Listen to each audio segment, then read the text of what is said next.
Hello दोस्तों, आज की हमारी कहानी में हम देखेंगे कि हमारी मेन फीमेल कैरेक्टर लीड जो है वो एक लड़के के साथ 7 साल रहती है और उसका हर काम करती है क्योंकि वो उस लड़के से प्यार करती थी जो हमारी कहानी का मेन मेल कैरेक्टर लीड है। और उसे लगता था कि एक दिन वो अपने से उस लड़के का दिल जीत लेगी, पर ऐसा नहीं होता क्योंकि लड़के की जीएफ जिससे वो प्यार करता था वो वापस आ जाती है और फिर लड़का उसके साथ रहने लगता है। कहानी सुनने में थोड़ी मजेदार लग रही है कि आगे क्या होगा। क्या लड़का हमारी प्यारी सी मेन लीड के लिए उसकी फीलिंग्स को समझ पाएगा या उसकी जीएफ के साथ ही रहेगा? चलिए तो फिर बिना देर किए हम आज की स्टोरी की शुरुआत करते हैं। कहानी की शुरुआत में हम देखते हैं कि वॉरेन जॉनसन जो शॉज ग्रुप की चेयरमैन है वो अपने ड्राइवर गॉर्डन विन के सामने कुछ फोटोज फेंकती है और कहती है कि तुम शॉज ग्रुप के ड्राइवर हो और तुम्हारी बेटी की इतनी हिम्मत हो गई कि मेरे ही नाक के नीचे वो मेरे बेटे के साथ ये सब कर रही है। तब गॉर्डन कहता है, मैडम आपको कुछ गलत फहमी हुई है, मेरी बेटी ऐसा नहीं कर सकती। पर वॉरेन कहती है, तुम अब से अपनी बेटी को मेरे बेटे से दूर रखना। बताओ मेरे बेटे से दूर जाने के लिए कितने पैसे लोगे? 1 मिलियन काफी है या और चाहिए? गॉर्डन कुछ बोलने वाला होता है पर निया उसका हाथ पकड़कर रोकती है और कहती है, मैडम हमें आपसे कोई पैसे नहीं चाहिए। कुछ ही दिनों में मेरा ग्रेजुएशन कंप्लीट हो जाएगा, उसके बाद मैं खुद यहाँ से बहुत दूर चली जाऊंगी और फिर कभी वापस नहीं आऊंगी। तब वॉरेन कहती है, तुम मेरे बेटे से इतना प्यार करती हो, उसका ध्यान रखती हो और बिना कोई पैसे लिए बिना लड़ाई झगड़े के यहाँ से जाना चाहती हो,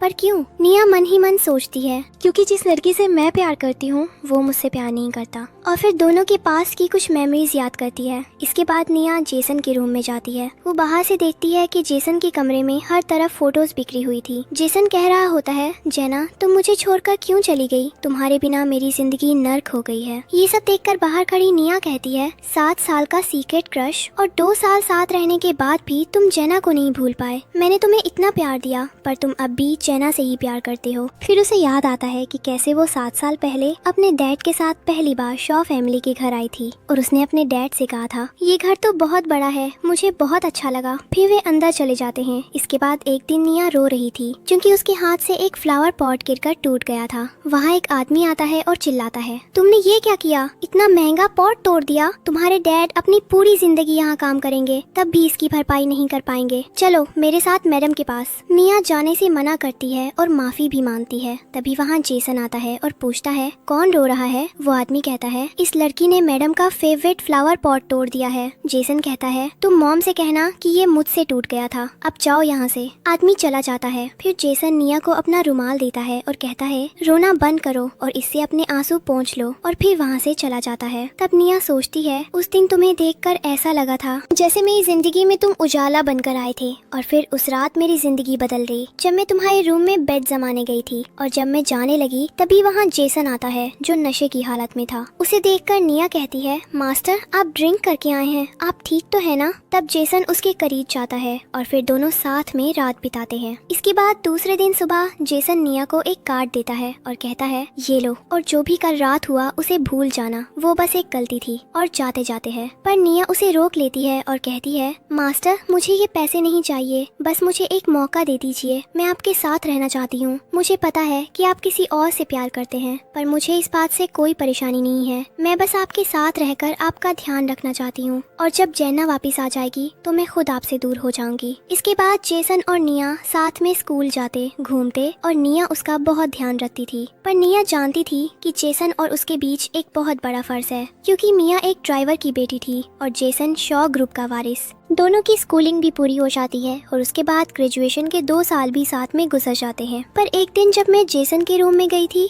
तब जेसन जेना को याद कर रहा था। मेरे इतना प्यार देने के बाद भी वो उसे भूल नहीं पाया था। तभी जेसन के पास एक लड़के का कॉल आता है जो उसे कहता है, जेना वापिस आ रही है। ये सुनकर जेसन बहुत खुश हो जाता है पर उसका फ्रेंड कहता है, तो फिर उस सीक्रेट गर्ल का क्या जो तुम्हें हर दिन लंच देती है और तुम्हारी केयर करती है? तब जेसन कहता है, वो सिर्फ एक टाइम पास है मेरे लिए, मैं सिर्फ जेना से प्यार करता हूँ। ये निया सुन लेती है और कहती है, तुम उसे नहीं भुला पाए। मेरे इतना प्यार देने के बाद भी अब तुम्हें मेरी कोई जरूरत नहीं है। अब प्रेजेंट में निया जेसन के रूम के बाहर से उसे देखती है और कहती है, अब जेना वापस आ रही है और जैसे मैंने तुमसे कहा था कि अगर जेना वापस आ जाएगी तो मैं तुम्हें छोड़कर चली जाऊंगी, बस कुछ दिन और फिर मैं यहाँ से चली जाऊंगी। इसके बाद दूसरे दिन सुबह निया कॉलेज जाने के लिए बाहर आती है। तभी उसके पास प्रोफेसर का कॉल आता है। वो कहते हैं, निया क्या तुमने ग्लोरेसिया आने के बारे में सोच लिया है? क्योंकि अगर तुम यहाँ आओगी तो तुम्हें सारे कॉन्टैक्ट्स खत्म करने होंगे, हमारा रिसर्च प्रोजेक्ट सीक्रेट है। निया कहती है हाँ मैं तैयार हूँ, बस कुछ ही दिनों में मेरा ग्रेजुएशन कंप्लीट होने वाला है, फिर मैं आपको ज्वाइन कर लूंगी। तो प्रोफेसर कहते हैं अच्छी बात है, तुम्हारे पास जो टैलेंट है उसके साथ हम अपना जीन रिसर्च प्रोजेक्ट जल्दी कंप्लीट कर लेंगे। और कॉल कट कर देते हैं। फिर वहाँ मिसेस सैंडर आती हैं और कहती हैं निया तुम आज जेसन के लिए नहीं रुकोगी? तो निया कहती है नहीं, मुझे आज बस से जाना है, और चली जाती है। इसके बाद जेसन नीचे आता है और आते हुए जेना को मैसेज करके कहता है तुम तैयार रहना, मैं तुम्हें लेने आ रहा हूँ। फिर आकर शूज पहनने लगता है और जैसे ही हाथ बढ़ाता है सामने देखता है तो वहाँ सिर्फ मिसेस सैंडर थी। फिर जेसन अपना पास्ट याद करता है, कैसे जब वो नीचे रेडी होकर आता था तब निया उसका लंच पकड़ कर रेडी रहती थी और शूज पहनने के बाद उसे लंच बॉक्स देती थी। जेसन पूछता है निया कहाँ है? मिसेस सैंडर कहती है वो तो आज जल्दी चली गई, उसने कहा कि उसे बस से जाना है। जेसन कहता है मेरा लंच पैक करके मुझे देना, और मेरे साथ जाना तो निया को अच्छा लगता था, फिर आज क्या हुआ कि वो बस से चली गई? तभी उसके पास जेना का मैसेज आता है ठीक है मैं रेडी हूँ, तुम आकर मुझे ले जाना। जेसन कहता है कोई बात नहीं, निया मेरे साथ नहीं आई, उससे अच्छा तो मैं जेना के साथ ही चला जाऊंगा, और वहाँ से चला जाता है। इसके बाद कॉलेज में निया अपना लॉकर खोलती है और वहाँ रखी अपनी चीजों को देखती है और कहती है अब मुझे इन सब चीजों की कोई जरूरत नहीं है, वैसे भी कुछ ही दिनों में मुझे यहाँ से जाना है। वो वहाँ रखे लेटर्स और बाकी चीजों को याद करती है और कहती है अब मेरी जिंदगी में इनकी कोई जगह नहीं है, इनको फेंक देना चाहिए, और उन्हें डस्टबिन में डाल देती है। और फिर कहती है यहाँ से लेकर जाने के लिए मेरे पास सिर्फ ये कुछ ही यादें हैं, और उन्हें वापस उठा लेती है। वो लॉकर लॉक करती है और जाने लगती है। तभी वहाँ जेसन आता है और कहता है तुम ये सब हटा क्यों रही थी, क्या कहीं जा रही हो? इससे पहले कि निया कुछ कहे वहाँ जेना आ जाती है और उसके साथ उसके दोस्त भी आते हैं।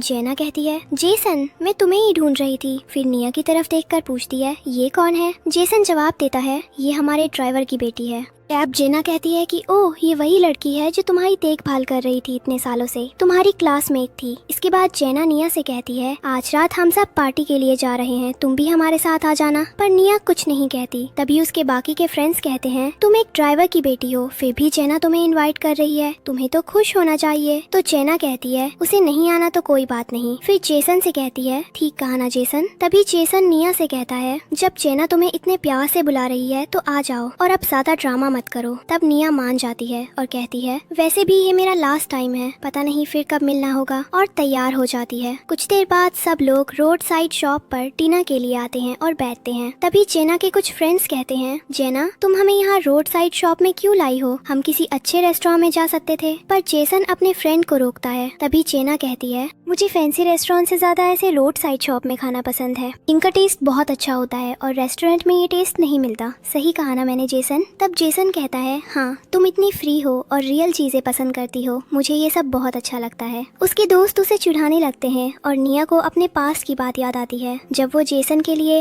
रोड साइड से खाने के लिए कुछ लाती थी, पर जेसन कहता था मुझे नहीं खाना, रोड साइड है। निया उसे कहती थी वो आंटी सारे अच्छे क्वालिटी के इंग्रेडिएंट्स ही यूज करती हैं। तो जेसन कहता था दूर रखो मुझसे, मुझे नहीं चाहिए, और वो निया के हाथ से गिर जाता है जिससे उसका हाथ जल जाता है। पर जेसन वहाँ से चला जाता है। अब प्रेजेंट में निया सोचती है जेना रोड साइड शॉप का खाना पसंद करती है तो जेसन को अच्छा लग रहा है, पर जब मैं लाया करती थी तो उसे गंदगी नजर आती थी। इसके बाद उनके फ्रेंड्स पूछते हैं ग्रेजुएशन के बाद क्या करोगे जेसन? तो एक फ्रेंड कहता है अपना बिजनेस संभालेगा और क्या। इसके बाद जेसन जेना से कहता है क्या तुम फिर से अब्रॉड चली जाओगी? जेना कहती है नहीं, मैं यहीं से आगे की पढ़ाई करके डॉक्टर ली की लैब ज्वाइन करना चाहती हूँ। तभी एक लड़का कहता है ये डॉक्टर ली वही है ना जो जीन रिसर्च प्रोजेक्ट बना रहे हैं? तो जेना कहती है हाँ ये मेरा सपना है। जेसन कहता है इसे पूरा करने में मैं तुम्हारी मदद करूंगा, तुम्हारे लिए एक फाउंडेशन स्टार्ट करूंगा। उसके दोस्त उसे चिढ़ाने लगते हैं हाँ जेसन अपने पैसों से फाउंडेशन स्टार्ट करेगा। इसके बाद जेना निया से कहती है तुम बताओ तुम क्या करोगी? जेसन के फ्रेंड्स कहते हैं ये तो ड्राइवर की बेटी है, क्या ही करेगी, ना इसके पास कोई स्किल है और ना ही फैमिली बैकग्राउंड अच्छा है कि कुछ कर पाए। अभी ये पर भी इसलिए पा रही है क्योंकि ये जेसन के साथ है। जेसन भी कहता है हाँ ये कुछ नहीं करेगी। तभी निया कहती है मैं अब्रॉड जाऊंगी। ये सुनकर सुनकर जेसन शॉक हो जाता है और इससे पहले कि निया अपनी बात पूरी करे उनका ऑर्डर किया हुआ डिनर आ जाता है। फिर जेना कहती है आज मैंने हम सबके लिए झींगा ऑर्डर किया है। जेसन जेना को खाने के लिए चॉपस्टिक्स देता है। इसके बाद जेना निया से कहती है तुमने इतने सालों से जेसन का बहुत ध्यान रखा है, उसके लिए थैंक यू। लो ना तुम भी खाओ झींगा, और उसे भी झींगा देती है। पर निया सोचती है इससे तो मुझे एलर्जी है। तभी जेना निया की तरफ देखकर कहती है क्या हुआ, तुम खा क्यों नहीं रही हो? ओह मुझे माफ कर दो, मुझे नहीं पता था कि तुम रोड साइड फूड नहीं खाती हो। तुम्हें तो फैंसी रेस्टोरेंट्स में खाने की आदत होगी ना। निया कहती है ऐसा नहीं है। पर उसी समय जेसन बीच में बोल पड़ता है क्या हुआ है तुम्हें, आज तुम इतने नाटक क्यों कर रही हो? घर में तो तुम कुछ भी खा लेती हो, लगता है तुम अपनी जगह भूल गई हो। तब निया झींगा खा लेती है और फिर उसे बॉडी में खुजली होने लगती है। निया कहती है मुझे ठीक नहीं लग रहा है, मुझे घर जाना चाहिए, और वहाँ से जाने लगती है। पर तभी जेना उसका पैर फंसाकर उसे गिरा देती है, जिससे उसके बैग का सामान बिखर जाता है और निया नीचे गिर जाती है। फिर जेना कहती है माफ करना, मैं तुम्हारी मदद कर देती हूँ, और वो उसका सामान उठाने जाती है। निया उसे रोकती है मत छुओ। पर जेना जेसन से कहती है जेसन ये देखो,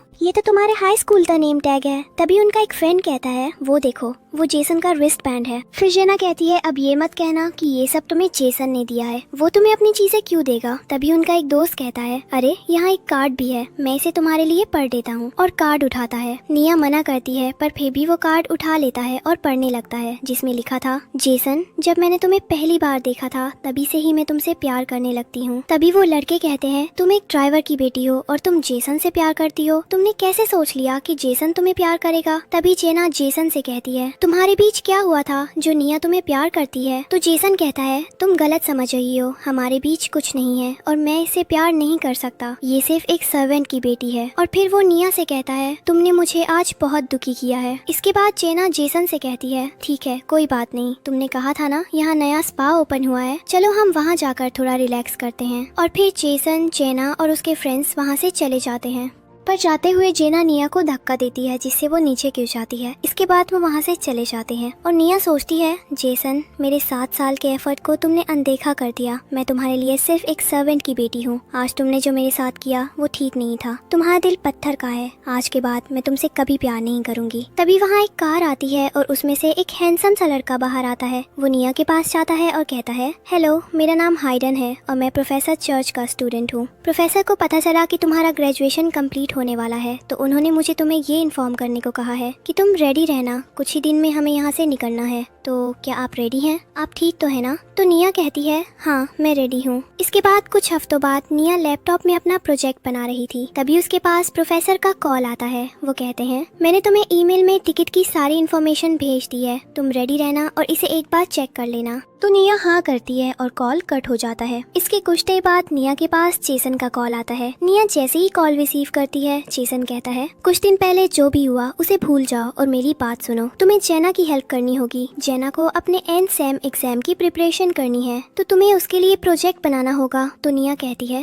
पर एंड सेम की प्रिपरेशन तो मुझे भी करनी है, मेरे पास टाइम नहीं है। पर जेसन कहता है तुम्हें जेना के लिए प्रोजेक्ट बनाना ही होगा, ये मेरा ऑर्डर है, और फिर कॉल कट कर देता है। तब निया कहती है आज जेसन ने मुझे याद किया तो भी जेना का काम करवाने के लिए मुझे अपनी प्रिपरेशन करनी है, और वैसे भी ग्रेजुएशन सेरेमनी वाले दिन मैं तो यहाँ से चली जाऊंगी, मैं जेना का प्रोजेक्ट नहीं बनाऊंगी। वहीं दूसरी तरफ जेना जेसन से कहती है क्या निया मेरा प्रोजेक्ट बना देगी? तो जेसन कहता है तुम टेंशन मत लो, वो प्रोजेक्ट बना देगी, तुम बस अपने सपने को पूरा करने में ध्यान दो। तब जेना खुश होती है और जेसन को थैंक यू कहती है। इसके बाद जेना को कॉल करती है और कहती है आज मेरी प्रेजेंटेशन है और अभी तक मुझे मेरा प्रोजेक्ट नहीं मिला है। तो जेसन कहता है तुम चिंता मत करो, अभी मैं भेजता हूँ। और फिर वो निया के रूम में जाता है। वो डोर नॉक करता है पर कोई डोर नहीं खोलता, तो वो अंदर चला जाता है। फिर जाकर निया के लैपटॉप को खोलता है और पासवर्ड में अपनी डेट ऑफ बर्थ डालता है और लैपटॉप खुल जाता है। इसके बाद वो जेना को प्रोजेक्ट सेंड कर देता है और कहता है मैंने तुम्हें सेंड कर दिया है, देख लो। और फिर वो वहाँ से जाने लगता है। तभी उसे निया के रूम में उसका बैग दिखता है, तो वो कहता है ये क्या है? तभी वहाँ निया आ जाती है और कहती है तुम यहाँ क्या कर रहे हो? तो जेसन कहता है ये मेरा घर है, क्या हर जगह मुझे तुमसे पूछ कर जाना होगा? वैसे तुम अभी तक कहाँ थी? तो निया कहती है आज प्रेजेंटेशन है तो उसकी प्रिपरेशन में बिजी थी। तब जेसन सोचता है निया को कितना काम करना पड़ा होगा, 2 प्रोजेक्ट बनाए और फिर एग्जाम की तैयारी, फिर भी उसने जेना के लिए प्रोजेक्ट बना दिया। इसके बाद जेसन निया से कहता है आज प्रेजेंटेशन है, चलो मैं तुम्हें कॉलेज छोड़ दूँ वरना तुम लेट हो जाओगी। तो निया कहती है मैं बस से चली जाऊंगी। तब जेसन कहता है तुम कार से जाने के बजाय बस से जाना चाहती हो, ठीक है जैसे तुम्हारी मर्जी। इतना बोलकर जेसन वहाँ से चला जाता है। फिर निया कहती है मुझे सपने देखना बंद कर देना चाहिए, वैसे भी जेसन जेना से प्यार करता है और कुछ ही दिनों में मैं यहाँ से बहुत दूर जाने वाली हूँ। इसके बाद कॉलेज में जेना अपनी प्रेजेंटेशन देती है और सबको थैंक यू कहती है। तभी निया वहाँ आती है। जेना प्रेजेंटेशन खत्म करने के बाद जेसन के पास आती है। जेसन कहता है मैंने तुम्हारी प्रेजेंटेशन की अच्छे से रिकॉर्डिंग की है, अब इसे हम प्रिंसिपल को दिखाएंगे और इसे सोशल मीडिया में भी डाल सकते हैं। इससे तुम्हें आगे की पढ़ाई में हेल्प मिलेगी और तुम अपना सपना भी पूरा कर सकती हो। तभी वहाँ बैठे स्टूडेंट्स में से एक लड़की कहती है कि जेसन कितना अच्छा है, ये खुद जेना का वीडियो प्रमोट कराना चाहता है। तब दूसरे स्टूडेंट कहते हैं कि जेसन तो ये करेगा ही, वैसे भी फ्यूचर में जेसन और जेना की शादी होने वाली है। तब निया कहती है जेसन मुझे नहीं पता था तुम जैसे इंसान ऐसा काम भी करते हो, वो भी जेना के लिए। तभी प्रोफेसर निया को प्रेजेंटेशन देने बुलाते हैं तो निया जाती है और प्रोफेसर को अपना प्रोजेक्ट सबमिट करती है और प्रेजेंटेशन देने जाती है। पर प्रोफेसर को प्रोजेक्ट के टॉपिक में डाउट होता है। इधर निया अपनी प्रेजेंटेशन स्टार्ट करती है और कहती है हेलो प्रोफेसर, आज की मेरी प्रेजेंटेशन का टॉपिक है ग्लोबल रीवैल्यूएशन ऑन बायोफार्मास्यूटिकल्स। सबसे पहले हम इसके पर्पस को डिस्कस करेंगे। पर तभी प्रोफेसर निया को रोक देते हैं और कहते हैं तुम प्रेजेंटेशन नहीं दे सकती, तुमने प्रोजेक्ट की कॉपी की है, तुम्हारा और जेना का प्रोजेक्ट सेम है, तुमने चीटिंग की है। निया शॉक हो जाती है। तभी स्टूडेंट्स कहने लगते हैं अभी अभी जेना ने इसी टॉपिक पर इतनी अच्छी प्रेजेंटेशन दी थी और निया उसी का टॉपिक कॉपी करके आई है। पर निया कहती है सर मैंने कॉपी नहीं की है। तब प्रोफेसर कहते हैं तुम्हारा और जेना का प्रोजेक्ट सेम है तो तुमने उसकी कॉपी ही की है, तुम प्रेजेंटेशन नहीं दे सकती, तुम्हें इस साल सेमेस्टर में मार्क्स नहीं दिए जाएंगे, तुम अगले साल प्रेजेंटेशन दोगी, वरना अभी हमें एक्सप्लेनेशन दो। निया कहती है सर मैंने ये अलग अलग सिटी के अकॉर्डिंग अलग अलग जगह से और अलग बुक से डेटा कलेक्ट करके बनाया है। तब जेना कहती है मैंने भी अपना प्रोजेक्ट अपने हाथों से लिखा है। निया उससे कहती है अगर ये तुमने बनाया है तो बताओ प्रोजेक्ट के चैप्टर 3 में डेटा एनालिसिस किस बुक से लिखा है। पर जेना कुछ नहीं कहती। तब स्टूडेंट्स कहने लगते हैं क्या सच में जेना ने कॉपी की है, उसे अपने खुद के डेटा के बारे में कैसे नहीं पता। तब जेना जेसन से कहती है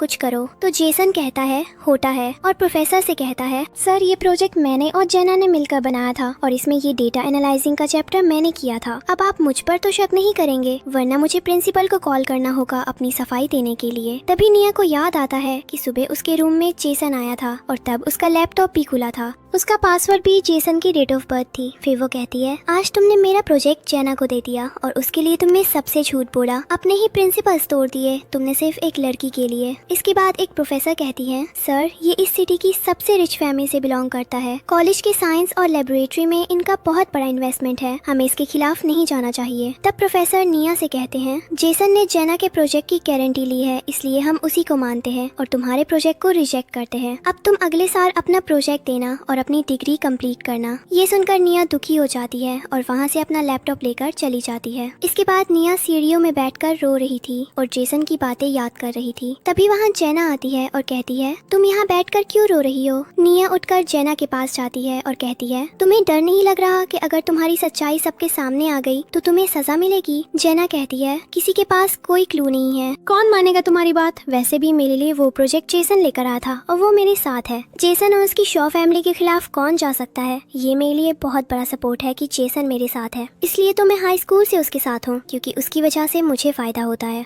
तब निया कहती है कितनी बेशरम हो तुम। तो जेना कहती है हाँ बेशरम तो मैं हूँ। और तभी वहाँ जेसन के चिल्लाने की आवाज आने लगती है। जेना कहती है तुमसे कोई प्यार नहीं करता, तुम्हें दिखाना है जेसन के सामने तुम्हारी वैल्यू क्या है, रुको मैं बताती हूँ। और फिर वो निया को सीढ़ियों से धक्का दे देती है और खुद नीचे गिर जाती है। जब जेसन आता है तो वो जेना से पूछता है तुम ठीक हो, चलो उठो। जेना उठती है और निया से कहती है मुझे माफ कर दो, मैंने तुम्हारा प्रोजेक्ट नहीं किया था, मुझे वो जेसन ने दिया था, मैं अब से जेसन के करीब भी नहीं रहूंगी, तुम मुझे चोट मत पहुंचाना प्लीज। फिर जेना से कहती है मेरे पैर में बहुत दर्द हो रहा है, जैसे मेरा पैर टूट गया हो। तब जेसन गुस्से में निया के पास जाता है और कहता है तुम्हारे अंदर इंसानियत नहीं है, तुम एक प्रोजेक्ट के लिए जेना को चोट पहुंचा रही हो। तब निया कहती है मैंने उसे धक्का नहीं दिया था। पर जेसन कहता है अच्छा इसका मतलब जेना झूठ बोल रही है, तुमने ही ये किया है क्योंकि तुम जेलस हो जेना से कि उसकी प्रेजेंटेशन अच्छी हुई। अब तुम जेना से दूर रहना, अगर उसके आसपास तुम अब दिखी तो मैं तुम्हें शॉ फैमिली से बाहर निकाल दूंगा। और फिर जेना से कहता है चलो मैं तुम्हें पहले हॉस्पिटल ले चलता हूँ और उसे उठा कर ले जाता है। निया कहती है मैंने 7 साल तुम्हारे लिए इतना कुछ किया, लेकिन तुम्हें मुझसे ज्यादा भरोसा जेना के झूठ पर है, पर इसमें गलती मेरी है, मैंने ही तुमसे ज्यादा उम्मीदें लगा रखी थी। थी, तुमसे खुद से ज्यादा प्यार करने लगी थी, इसलिए आज मुझे इतनी तकलीफ हो रही है। और फिर वो भी अपने घर जाती है। घर जाकर निया बैठती है और तभी उसके पास कॉल आता है। निया कहती है प्रोफेसर ली का कॉल, और कॉल रिसीव करती है। प्रोफेसर ली कहती है निया, मुझे हाइडन ने सब बता दिया है, जो भी हुआ है। तुम टेंशन मत लो, सब ठीक हो जाएगा। मैं एकेडमिक कमेटी के मेंबर से बात करके तुम्हारा डिप्लोमा दिलवा दूंगी। ऊपर से चीटिंग का इल्जाम लगा दिया, ये कोई मजाक की बात थी। पर तुम इसके बारे में ज्यादा मत सोचो, बस अपनी तैयारी करो, क्योंकि 2 दिन बाद तुम्हें ग्लोरेसिया के लिए निकलना है। आगे की बात हाइडन तुमसे कर लेगा। निया कहती है थैंक यू प्रोफेसर, मैं पूरी तरह से रेडी हूँ यहाँ से जाने के लिए। तभी वहाँ जेसन आता है और कहता है कहाँ जा रही हो तुम? पर निया कुछ नहीं कहती। जेसन उसके पास आता है और कहता है तुम अब भी रो रही हो? फिर उसकी चोट देखकर पूछता है बहुत दर्द हो रहा है क्या, और उसे टच करता है। पर निया उसका हाथ रोक लेती है और कहती है मत करो। जेसन कहता है मुझे पता है आज पेपर को लेकर तुम्हारे साथ जो हुआ वो सब गलत था, लेकिन जेना को प्रोफेसर ली की टीम ज्वाइन करनी है, जिसके लिए उसका रिकॉर्ड क्लियर होना चाहिए। वो उसका सपना है, बस इसलिए ये सब किया। निया कहती है अच्छा, जेना का सपना सपना है और मेरा क्या? आज तुम लोगों की वजह से मुझे डिप्लोमा नहीं मिलेगा। जेसन कहता है बहुत हो गया तुम्हारा, बस एक डिप्लोमा ही तो है, इस साल नहीं तो अगले साल मिल जाएगा। निया कहती है मेरे लिए वो सिर्फ एक डिप्लोमा नहीं था, तुम्हारे जैसे लोगों के लिए वो सिर्फ एक कागज का टुकड़ा होगा, क्योंकि तुम्हें बचपन से वो सब मिला है जो तुम चाहते थे। पर मेरे साथ ऐसा नहीं है, मेरी लाइफ जुड़ी थी उससे और आज तुमने मेरी लाइफ बर्बाद कर दी। जेसन कहता है मैंने तुम्हारी लाइफ बर्बाद कर दी? तुम भूलो मत, अनातक तक तुम्हें जो भी मिला है वो सब मेरी वजह से मिला है, और डिप्लोमा तुम नेक्स्ट ईयर भी कर सकती हो और उसका पूरा एक्सपेंस मैं दूंगा, ठीक है? निया कहती है इसकी जरूरत नहीं है। जेसन कहता है तुम मुझे ऐसे जवाब मत दो जिसे सुनकर मुझे बुरा लगे। तभी जेना का कॉल आ जाता है। जेसन कॉल रिसीव करता है और कहता है क्या हुआ जेना, तुम ठीक हो? जेना कहती है जेसन मेरे रूम का एसी खराब हो गया है और बहुत गर्मी है, क्या तुम आकर इसे ठीक कर दोगे? जेसन कहता है हाँ मैं अभी आता हूँ। फिर निया से कहता है अब तुम रोना बंद करो, तुमने मुझसे कहा था ना कि तुम्हें स्टार सिंह जाना है, मैं तुम्हें एक दिन वहाँ ले जाऊंगा, ठीक है? और वहाँ से चला जाता है। निया कहती है जेसन मैंने तुमसे कहा था कि मुझे वहाँ जाना है, पर अब मुझे तुम्हारी जरूरत नहीं है वहाँ जाने के लिए। इसके बाद ग्रेजुएशन सेरेमनी वाला दिन निया अपना डिप्लोमा लेकर बाहर आती है और अपना स्टोल निकाल कर एक लेडी को देती है और कहती है मुझे अब निकलना चाहिए, और वहाँ से निकलती है। निया हाइडन को कॉल करती है। हाइडन कहता है तुम्हारा सारा काम हो गया? निया कहती है हाँ यहाँ सब हो गया है। हाइडन कहता है ठीक है, मैं अभी तुम्हें लेने आ रहा हूँ, 10 मिनट में हम एयरपोर्ट के लिए निकल जाएंगे। निया कॉलेज से जाने लगती है, तभी बाहर उसके क्लासमेट्स कुछ कर रहे थे। एक क्लासमेट उसे एक लेटर पकड़ा देती है और कहती है इसे पकड़ो, मैं अभी आती हूँ, और वहाँ से चली जाती है। फिर एक लड़की निया को आगे की तरफ खींच लेती है। कुछ देर में वहाँ जेसन चैना को लेकर आता है। सब लोग चैना को सरिये कांग्रेचुलेशंस बोलते हैं और उसके आगे की सक्सेसफुल लाइफ के लिए ब्लेसिंग्स देते हैं। जेना कहती है ये सब जेसन तुमने मेरे लिए किया है? तो एक लड़का हंसकर कहता है गर्ल्स तुम आसमान से तारे तोड़कर लाने कहती, तब भी वो ला देता। फिर सभी ऊपर बिल्डिंग की तरफ देखते हैं जहाँ माई साइंस गर्ल लिखा था। एक लड़की कहती है जेसन ने ये बिल्डिंग जेना को ऑल द बेस्ट बोलने के लिए रेंट में ली है, वो जेना से कितना प्यार करता है। जेसन जेना की हर डिमांड पूरी कर देता है। तब निया अपने पास्ट की बातें याद करती है और कहती है मैंने सोचा था कि मुझे पता था कि जिस लड़की से तुम प्यार करोगे उसके लिए कुछ भी कर सकते हो। तभी जेना उसकी तरफ देखती है, पर निया के पास कॉल आता है और वो वहाँ से जाने लगती है और लेटर वहीं रख देती है। तभी जेना कहती है कि ये ओह लेटर क्यों गिर गया? तो जेसन देखता है और कहता है निया ये यहाँ क्या कर रही है? और फिर उसके पास जेक आता है और कहता है तुम यहाँ क्या कर रही हो? आज तो यहाँ सीनियर्स के लिए सेरेमनी थी और तुम्हें डिप्लोमा तो नहीं मिल रहा था, तो यहाँ क्या कर रही हो? तो निया कहती है ये तुम्हारे लिए जानना जरूरी नहीं है। तब जेसन कहता है आज यहाँ जेना की सक्सेस पार्टी है, तो तुम प्लीज कोई सीन क्रिएट मत करना। तो निया कहती है चिंता मत करो। फिर जेसन जाने लगता है, पर वापस निया के पास आता है और कहता है तुम्हें बहुत टाइम से स्टार्स देखने थे ना, आओ मैं तुम्हें स्टार्स देखने लेके जाऊंगा। आज जेना की पार्टी वहीं है, तुम भी आना। और तभी जेना उसे बुलाती है तो जेसन उसके पास चला जाता है। तब निया कहती है इतने सालों से मैंने तुमसे कहा कि मुझे स्टार्स देखने ले चलो, पर तुम मना करते रहे और आज मना करने की बारी मेरी है। फिर वो एक लड़के को हैंड बैंड देती है और कहती है प्लीज ये जेसन को दे देना। तो वो लड़का कहता है तुम कहाँ जा रही हो? तुम भी हमारे साथ रात की पार्टी में आती तो अच्छा लगता। निया कहती है मेरी फ्लाइट है अभी ग्लोरेसिया के लिए। लड़का कहता है अब कब आओगी वापस? तो निया कहती है अब कभी वापस नहीं आऊंगी, तुम लोग अच्छे से फन करना, मैं चलती हूँ, मेरी फ्लाइट का टाइम हो रहा है। और वो वहाँ से चली जाती है। बाहर आकर खड़ी होती है, तभी वहाँ हाइडन आता है और कहता है तुम रेडी हो? तब निया सोचती है जेसन हाई स्कूल के 3 साल और ग्रेजुएशन के 4 साल, पूरे 7 साल मैंने तुम्हारे साथ गुजारे हैं, मेरी पूरी जिंदगी की यादें सिर्फ तुम्हारे साथ थीं, पर अब मैं इन सबको भूलकर यहाँ से जाना चाहती हूँ। और फिर वो हाइडन से कहती है चलिए चलते हैं, और कार में बैठ जाती है। उधर जेसन केक लेकर आता है और पूछता है निया कहाँ है? तो वो लड़का कहता है वो तो चली गई। जेसन कहता है बिना बताए चली गई,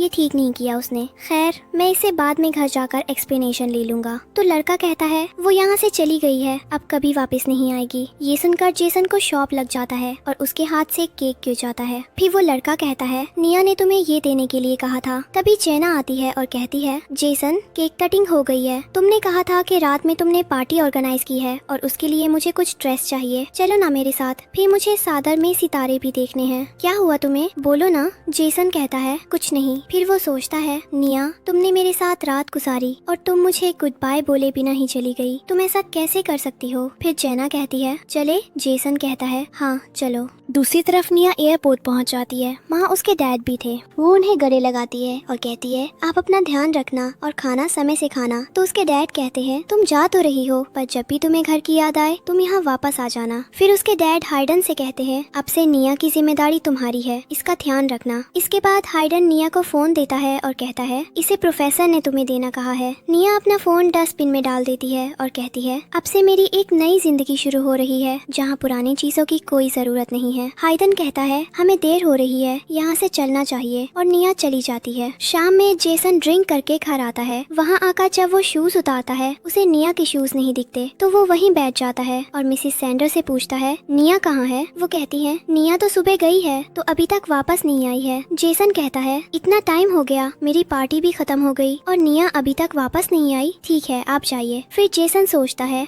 निया को घर आने में इतना लेट कभी नहीं होता, आज वो अभी तक आई क्यों नहीं? क्या वो प्रोजेक्ट वाली बात को लेकर अब तक नाराज है? वो उसे कॉल करता है पर फोन नहीं लगता क्योंकि उसका फोन बंद था। जेसन कहता है निया तुम मुझे परेशान करना चाहती हो, बस तुम एक बार वापस आ जाओ, फिर मैं तुमसे बात करूंगा। फिर वो उठकर रूम में जाता है। कुछ देर बाद जेसन जागता है और साइड में रखा कप उठाकर पानी पीने लगता है, पर उसे रियलाइज होता है कि उसका कप खाली है। वो मिसेस सैंडर को बुलाता है। मिसेस सैंडर पूछती है क्या हुआ मास्टर, आपको कुछ चाहिए? जेसन कहता है आपको नहीं पता है कि मैं जब ड्रिंक करके आता हूँ तो मुझे हनी वाटर चाहिए होता है। तो मिसेस सैंडर कहती है मुझे नहीं पता था। तब जेसन कहता है आपको कैसे नहीं पता? और फिर उसे याद आता है कि जब भी वो ड्रिंक करके आता था निया उसके लिए हनी वाटर लाती थी और उसे पीने के लिए दे देती थी। अब प्रेजेंट में मिसेस सैंडर कहती है सर मैं आपके लिए पानी ले आई। तब जेसन कहता है रहने दो, और फिर वो निया को वॉइस मैसेज सेंड करता है मैंने आज ड्रिंक की है तो मुझे पेट दर्द हो रहा है, तुम जल्दी से आकर मुझे हनी वाटर दे दो। पर मैसेज सेंड नहीं होते हैं। तब जेसन कहता है निया तुमने मुझे ब्लॉक कर दिया, तुमने आज तक जो भी किया वो सिर्फ शॉ फैमिली की वजह से था, तुम मुझे परेशान करके मेरी अटेंशन लेना चाहती हो, ठीक है, पर जब तुम वापस आओगी मैं तुम्हें ऐसे ही नहीं छोड़ूंगा। इसके बाद मिसेस सैंडर जेसन से कहती है मास्टर आपको पानी चाहिए? तो जेसन कहता है मुझे कोई पानी नहीं चाहिए, अब जाओ यहाँ से। अगले दिन जेसन अपना फोन देखता है, तभी वहाँ मिसेस सैंडर आती है और कहती है मास्टर कोई आपसे मिलने आया है। जेसन कहता है मुझे पता था कि तुम वापस यहीं आओगी, पर पीछे मुड़कर देखता है तो वहाँ जेना आई थी। वो कहती है जेसन तुमने कहा था ना कि हम आज शॉपिंग करने जाएंगे न्यू मॉल में? तो जेसन कहता है नहीं आज नहीं आ पाऊंगा, मेरी तबीयत ठीक नहीं है। जेना कहती है जेसन तुमने मुझसे कहा था कि तुम मेरे साथ चलोगे, और वैसे भी कल हमारी एम्बेसडर्स के साथ मीटिंग है, हमारे पास सिर्फ आज का ही टाइम है, फिर हम बिल्कुल फ्री नहीं रहेंगे, प्लीज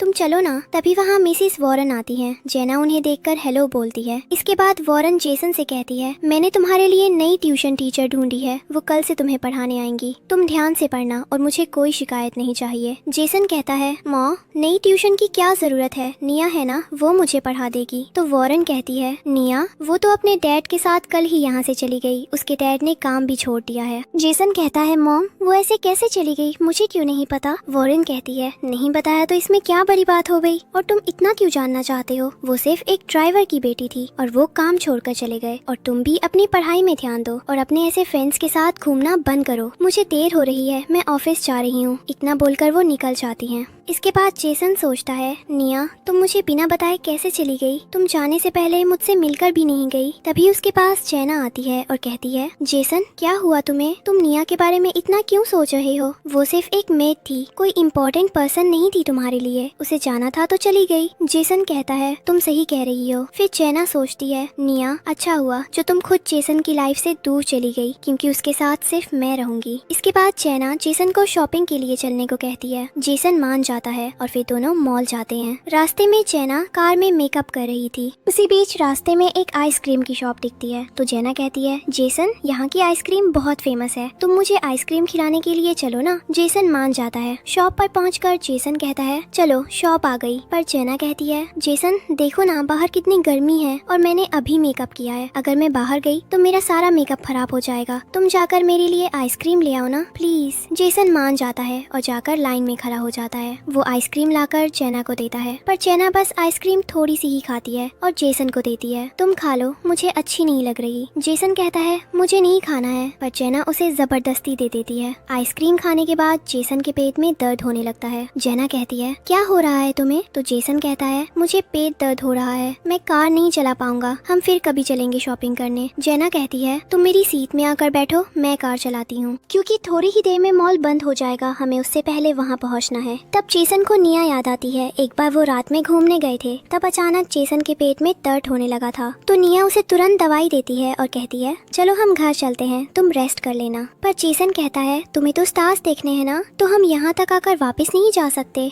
तब निया कहती है, स्टार्स तो हम कभी भी देख लेंगे, पर अभी तुम्हारी तबीयत ज्यादा जरूरी है। प्रेजेंट में जेसन सोचता है, अगर अभी निया होती तो उसके पास मेरी दवाई रखी होती। फिर जेना कहती है, क्या हुआ, चलो जल्दी सीट एक्सचेंज करो वरना हमें मॉल जाने में देर हो जाएगी। इसके बाद जेना कार ड्राइव करती है और चलते हुए कहती है, जेसन तुम चिंता मत करो, मैं 10 मिनट में मॉल पहुँचाऊंगी, मुझे यहाँ का शॉर्टकट पता है। जेसन जब रोड में देखता है तो वो जेना से कहता है, तुम रॉन्ग साइड में कार चला रही हो। जेना कहती है, नहीं मैं सही साइड में चला रही हूँ। तभी सामने से एक वैन आता है जिससे उनकी कार टकरा जाती है। वे दोनों कार से बाहर आते हैं। वैन का ड्राइवर कहता है, ये क्या किया तुमने, गलत साइड में कार चला रहे थे, तुम्हें दिखाई नहीं देता। जेसन उनसे माफी मांगता है। इसके बाद जेसन जेना से कहता है, तुम्हें कहीं चोट तो नहीं आई? जेना जेसन की कार से रुमाल निकालने लगती है। ये देखकर जेसन अपना हाथ आगे बढ़ाता है क्योंकि उसे चोट लगी थी। वो कहता है, जेना उसकी चोट में रुमाल बांधो, पर जेना सिर्फ उसकी छोटी सी खरोच में रुमाल बांधती है और कहती है, जेसन अगर मुझे ज्यादा लगती तो कितना अजीब लगता। तब जेसन फिर से अपने पास्ट की बात याद करता है जहाँ वॉरेन जेसन को मारती है क्योंकि उसके कम मार्क्स आए थे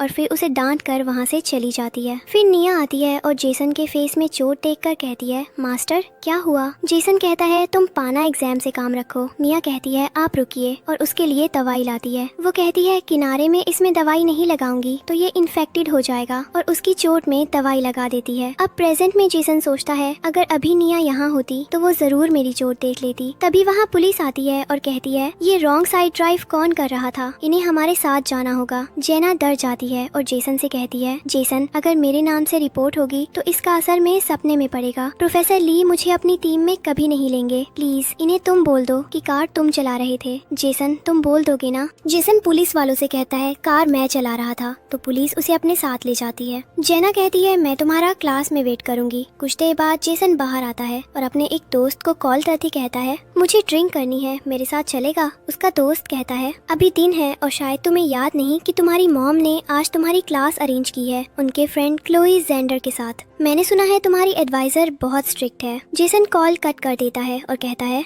मुझे तो क्लास का याद ही नहीं था। फिर जल्दी से क्लास में जाता है और वहाँ चोरी से क्लास में घुसने की कोशिश करता है, पर प्रोफेसर क्लोई उसे देख लेती है और कहती है, तुम टाइम नहीं जानते, तुम इतने लेट आ रहे हो। अब तुम स्कूल में कोई नहीं हो कि तुम्हें सब बताना पड़े। एक एक स्टूडेंट की एक्टिविटी से यहाँ बहुत फर्क पड़ता है। तुम्हारी नोट्स कंप्लीट होंगी नहीं, तो आज के लिए तुम्हारी पनिशमेंट यही है कि तुम 100 बार स्कूल के रूल्स लिखोगे। जेसन कहता है, मैं नहीं लिखूंगा। क्लोई कहती है, ठीक है, मैं तुम्हारी मॉम को आज के दिन की सारी इन्फॉर्मेशन दे दूंगी। तब जेसन जाता है और नोट्स लिखना स्टार्ट करता है। फिर क्लास एंड हो जाती है और एसपीएस चले जाते हैं। तब जेना जेसन के पास आती है और कहती है, 100 लिखना बहुत ज्यादा हो गया है, और उसका पेन ले लेती है। जेसन कहता है, तुम मेरी हेल्प करने आई हो ना? जेना कहती है, नहीं, वो तो तुम्हारा पेन बहुत पुराना है, तो मैं तुम्हें अपना पेन देने आई थी, तुम इससे लिखोगे तो जल्दी हो जाएगा। जेसन पास्ट की बात याद करता है। जब जेसन नहा के आता है, निया कहती है, ये देखो मैंने तुम्हारे सारे नोट्स बना दिए हैं। ग्रीन कलर से मैंने फॉर्मूलाज क्लास लिखे हैं और येलो कलर से एल्गोरिथम्स।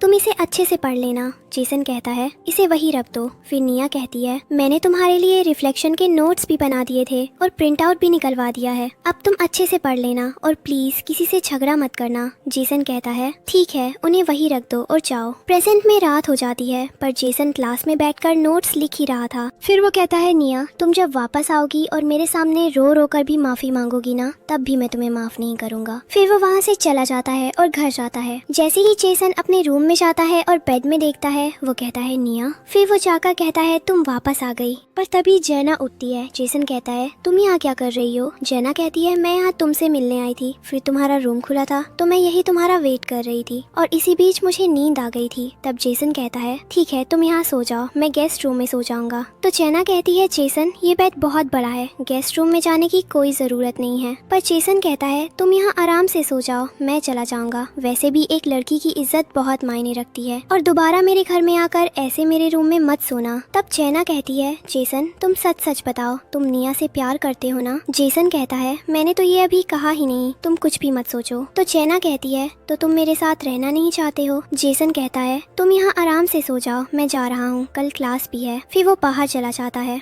इसके बाद जेसन बाहर ही खड़ा रहता है और फिर अपना फोन निकालता है, पर उसे याद आता है कि उसका फोन रूम के अंदर रखा है। तो वो फोन लेने फिर रूम में जाता है। उस समय जेना अपनी माँ से बात कर रही थी। उसकी माँ कहती है तुम्हें जेसन के करीब रहना होगा, तभी हम आगे कुछ अच्छा कर पाएंगे, और एक बार तुम्हारी जेसन से शादी हो गई तो तुम्हारी लाइफ बन जाएगी। पर मैंने सुना था जेसन किसी और लड़की से प्यार करता है। तो जेना कहती है माँ वो सिर्फ एक नौकरानी थी, वो यहाँ से चली गई और एक बार तो मैंने ही उसे धक्का देकर सीढ़ियों से गिरा दिया था और जेसन से कहा कि उसने मुझे धक्का मारा था। जेसन मुझसे इतना प्यार करता है कि उसने मेरी बात मान ली। वो सिर्फ कुछ समय पहले की बात थी, अब सब ठीक है। ये सब जेसन सुन लेता है और अंदर आकर वो जेना का गला दबाने लगता है और कहता है तुमने मुझसे झूठ कहा था, उस दिन तुमने ही निया को सीढ़ियों से धक्का दिया था, तुम इतना कैसे कर सकती हो? तो जेना कहती है हाँ मैंने ही सीढ़ियों से धक्का दिया था, पर सिर्फ ये देखने के लिए कि तुम किसका साइड लोगे। तुम उस ड्राइवर की बेटी के लिए मुझसे लड़ रहे हो, वो सिर्फ एक नौकरानी थी, तुम कहीं तुम उससे सच में प्यार तो नहीं करने लगे? जेसन कहता है क्या कह रही हो तुम, और तुम्हें ये सोच भी कैसे आया कि निया और तुम्हारा कंपैरिजन हो सकता है? तभी जेना कहती है जेसन जो हुआ उसे जाने दो, निया तुम्हारे लायक नहीं है, उसे कोई मिल गया होगा। जेसन कहता है निया ऐसी बिल्कुल नहीं है। फिर वो जेना को धक्का देता है और अपना फोन लेकर चला जाता है। इसके बाद जेसन निया के रूम में आता है और उसकी अलमारी खोलता है। फिर वही बैठ जाती है और कहती है और अपने पॉकेट से हैंड बैंड निकालता है। फिर वो पास्ट की बात याद करता है। उसके बाद जेसन कहता है मैंने तुम्हें जो भी दिया तुमने ले लिया, सिर्फ ये हैंड बैंड यहाँ छोड़कर चली गई। निया तुम कहाँ हो? पर तुम जहाँ भी हो तुम बस मेरा इंतजार करो, एक दिन मैं तुम्हें ढूंढ ही लूंगा। कुछ टाइम बाद निया प्रोफेसर आईवी बनकर आती है, जो अब एक इंटरनेशनल प्रोफेसर बन गई थी। जैसे ही वो आती है सारे रिपोर्ट्स उसके पास जाते हैं और निया को बधाई देते हैं। वो कहते हैं प्रोफेसर आईवी आपने जेनेटिक डिजीज के लिए ड्रग तैयार किया है, इससे बहुत सारे लोगों को आराम मिला है, इसके लिए आपको नोबेल प्राइज भी मिला है, क्या आप इसके बारे में कुछ कहना चाहेंगी? फिर बाद में वो कहते हैं मैडम आप यहाँ क्यों आई हैं? आपको तो अब्रॉड में बहुत सारी अच्छी कंपनीज हायर करना चाहती होंगी। पर प्रोफेसर आईवी कहती हैं यहाँ आना मेरा पर्सनल मैटर है, इसलिए मैं आपसे कुछ नहीं कहना चाहती। फिर भी रिपोर्ट्स उनसे क्वेश्चंस पूछते हैं, पर प्रोफेसर आईवी वहाँ से चली जाती हैं। इसके बाद दूसरी तरफ वॉरेन अपने ऑफिस में बैठकर न्यूज देखती हैं, जिसमें देखती हैं कि Nobel prize winner professor Ivy यहाँ वापस आई हैं। उनका जेनेटिक डिजीजेस के लिए ड्रग बनाने में बहुत बड़ा योगदान रहा है। तब वॉरेन कहती हैं ये प्रोफेसर आईवी प्रोफेसर ली की टॉप स्टूडेंट है और रिसर्च में टॉप करके नोबेल प्राइज भी जीता है। अगर professor Ivy Shaw biopharma join कर ले तो हमें बहुत बड़ा फायदा होगा। वो असिस्टेंट से कहती हैं तुम पता करो अभी ये कहाँ है। इसके बाद वॉरेन जेसन से कहती हैं तुम जाकर प्रोफेसर आईवी को हमारी कंपनी में हायर करो, इससे पहले कि वो कोई और कंपनी ज्वाइन कर ले। तभी जेसन टीवी में देखता है और कहता है ये तो निया है, पर फिर वो सोचता है ये तो एक नोबेल प्राइज विनर है, ये निया कैसे हो सकती है?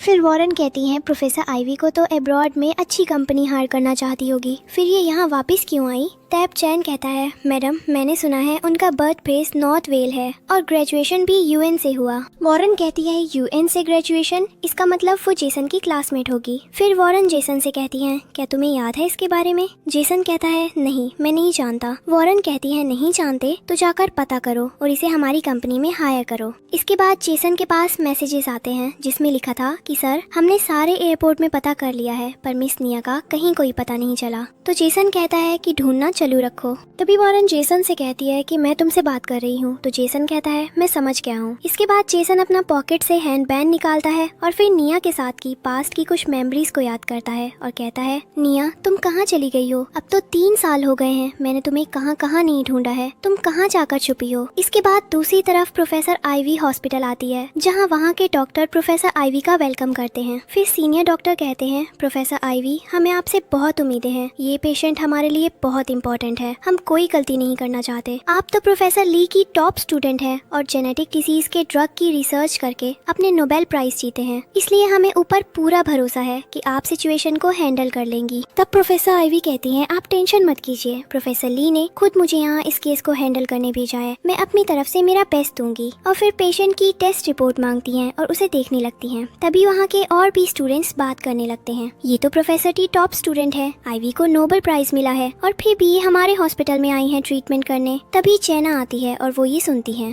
तभी एक लड़की कहती है हाँ मैंने सुना है कि प्रोफेसर आइवी को शॉ ग्रुप में हायर करने के लिए उन्हें देखा जा रहा है, पर अभी तक वे इनका पास नहीं लग पाए हैं और ये हमारे हॉस्पिटल में आई हैं। तब चैना कहती है जेसन ने मुझसे 3 साल से बात नहीं की है, पर अगर मैं जेसन को ये बता दूं कि प्रोफेसर आइवी यहाँ है तो वो मुझसे जरूर बात करेगा। वहीं दूसरी तरफ जेसन प्रोफेसर आइवी को ढूंढने निकलता है। उसका असिस्टेंट कहता है सर हम प्रोफेसर को कहाँ ढूंढेंगे? तो जेसन कहता है तुम पहले यूएन की तरफ चलो, शायद वहाँ मिल जाए। तभी जेसन के पास जेना का कॉल आता है तो वो नहीं उठाता, पर जेना फिर कॉल करती है तो जेसन उठाता है और कहता है मैंने तुमसे कहा था ना कि मुझे कॉल मत करना, फिर तुम मुझे कॉल क्यों कर रही हो? मुझे तुमसे कोई बात नहीं करनी है। तब जेना कहती है जेसन मेरे पास तुम्हारे फायदे की बात है, मुझे पता चला कि प्रोफेसर आइवी को ढूंढ रहे हो, मैं तुम्हें उनकी इन्फॉर्मेशन दे सकती हूँ। तो जेसन कहता है तुम झूठ मत बोलो। तब जेना कहती है मैं सच बोल रही हूँ, तुम आज मेरे साथ डिनर करने चलो और आके मुझे हॉस्पिटल से ले जाओ, फिर मैं बताऊंगी। पर जेसन उसका कॉल कट कर देता है और फिर असिस्टेंट से कहता है हमें नॉर्थ वेल हॉस्पिटल जाना है, पहले वहाँ ले चलो। इधर हॉस्पिटल में एक नर्स आकर कहती है डॉक्टर पेशेंट की कंडीशन गिरती जा रही है, बीपी लो हो गई है और पल्स भी गिर रही है। तब प्रोफेसर आइवी कहती है जैसा मैं कह रही हूँ वैसा करो, पहले जाकर पेशेंट को आईसीयू में शिफ्ट करो और सर्जरी की तैयारी करो। तब सीनियर डॉक्टर कहते हैं प्रोफेसर आइवी जैसा कहती है वैसा ही करना और फिर सब लोग वहाँ से जाते हैं। इसके बाद चैना कहती है ये प्रोफेसर ली की टॉप स्टूडेंट मुझे इतनी जानी पहचानी क्यों लग रही है, जैसे मैंने पहले से जानती हूँ। इसके बाद प्रोफेसर आइवी सर्जरी के लिए रेडी होती है। तब डायरेक्टर कहते हैं ये पेशेंट बहुत इंपॉर्टेंट है हमारे लिए, आप समझ लीजिए कि आपकी आज की सर्जरी से हमारे हॉस्पिटल का फ्यूचर जुड़ा हुआ है। तब आइवी कहती है आप चिंता मत कीजिए, मैं अपने पेशेंट को ठीक कर दूंगी, वो फिर से ठीक जरूर होगा। और फिर अंदर जाती हैं। तब एक दूसरी नर्स डायरेक्टर से कहती है क्या प्रोफेसर आइवी मिस्टर गॉफ को बचा लेंगी? मिस्टर गॉफ हार्बर के वारिश हैं, ह्यूरॉन के राजा और पोर्टन की रानी के बेटे हैं। अगर प्रोफेसर आइवी उन्हें नहीं बचा पाई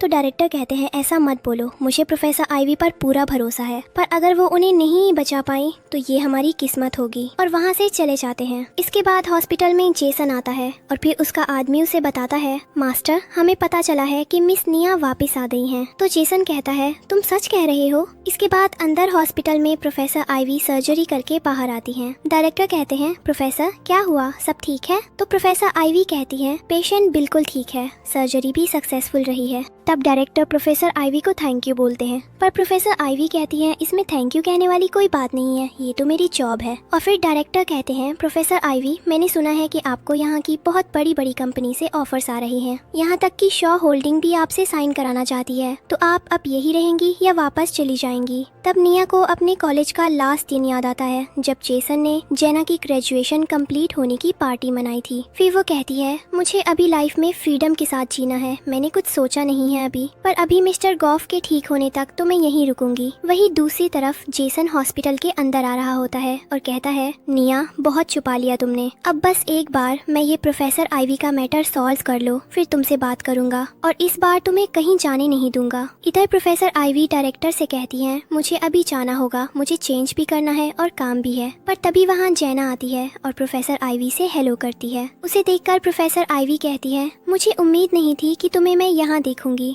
इसके बाद चैना प्रोफेसर आईवी से कहती है, मुझे जैसे ही पता चला कि आप प्रोफेसर ली की टॉप स्टूडेंट है, मैं तब से आपसे मिलना चाहती थी और आज फाइनली आपसे मिल ही लिया। आप रुकिए ना, थोड़ी देर आपसे बात करनी है। तब डायरेक्टर आते हैं और कहते हैं, प्रोफेसर आईवी, मैं आपको इससे इंट्रोड्यूस करवा देता हूँ। ये है हमारी न्यू इंटर्न चैना सॉन्ग। ये बहुत ही टैलेंटेड है, इसने कॉलेज में टॉप किया था। इसका प्रोजेक्ट था बायो फार्मा के बेस में और इसे यहीं भी जॉब मिली है। तब चैना निया प्रोफेसर आईवी की तरफ हाथ बढ़ाती है तो निया सोचती है, तुमने ग्रेड स्कूल में जाने के लिए मेरे प्रोजेक्ट का यूज किया और नॉर्थ वेल हॉस्पिटल, जहाँ सिर्फ सिलेक्टेड पर्संस को लिया जाता है, यहाँ आने के लिए भी मेरे ही प्रोजेक्ट का यूज किया। फिर निया हाथ बढ़ाती है और कहती है, मैं प्रोफेसर आईवी हूँ। तब चैना कहती है, ये आवाज कहीं सुनी सी लग रही है। फिर वो निया से कहती है, क्या हम पहले कभी मिले हैं? तभी चैना के पास जेसन का कॉल आता है तो चैना कॉल रिसीव करती है। जेसन कहता है, कहाँ हो तुम? तब चैना कहती है, इधर सामने आओ। फिर चैना जेसन के पास जाती है। उन्हें देखकर निया कहती है, 3 साल बाद भी तुम दोनों साथ हो। फिर जेना जेसन से कहती है, तुम बहुत जल्दी आ गए, बताओ हम आज डिनर करने कहाँ जाएंगे? पर जेसन कहता है, तुमने कहा था प्रोफेसर आईवी के बारे में तुम्हारे पास इन्फॉर्मेशन है। तो चैना कहती है, मैंने तुमसे कहा था कि पहले आज हम साथ में डिनर करेंगे, उसके बाद ही मैं तुम्हें इन्फॉर्मेशन दूंगी। तभी वहाँ एक नर्स आकर प्रोफेसर आईवी से कहती है,